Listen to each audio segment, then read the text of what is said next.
आता ते एका वेगळ्या विचाराच्या पक्षात सरकारमध्ये काम करत असतील तर आम्ही लोकप्रतिनिधी आहोत. लोकांची कामं करण्यासाठी आम्हाला कुणाकडे जायला कधीच काही अडचण होत नाही.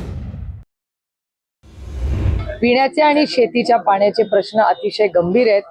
त्याची फक्त माहिती देण्यासाठी आणि महाराष्ट्र सरकारला विनंती करण्यासाठी आले होते की दौंड, इंदापूर, बारामती आणि पुरंदर इथे जो पाण्याचा प्रश्न गंभीर होतोय. आपण बघताय उजनीच्या धरणामध्ये एक थेंब पाणी नाहीये, नाझऱ्याच्या धरणात एक थेंब पाणी नाहीये आणि पुढच्या उष्णताही वाढत चालली आहे.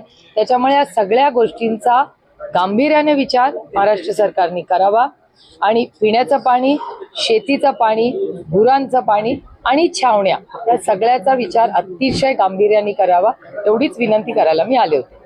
ताई, आपण जर पाहिलं तर काही वेळापूर्वी राजेश टोपेंनी अजित पवारांची भेट घेतलेली आहे. राजकीय चर्चेला एकंदरीत उधाण येताना पाहायला मिळते, कारण राजेश टोपे हे तुमच्या सोबत असल्याने ते आता अजित पवारांची भेट सकाळी लवकर घेतली. अजितदादा हे महाराष्ट्राचे DCM आहेत आणि पुण्याचे पालकमंत्री आहेत. त्याच्यामुळे अर्थातच आम्हाला जरी आता ते एका वेगळ्या विचाराच्या पक्षात सरकारमध्ये काम करत असतील तर आम्ही लोकप्रतिनिधी आहोत.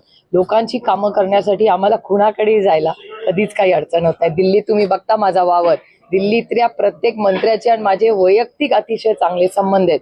त्याच्यामुळे राजनीती एक तरफ आणि लोकांची सेवा एक तरफ. रायगड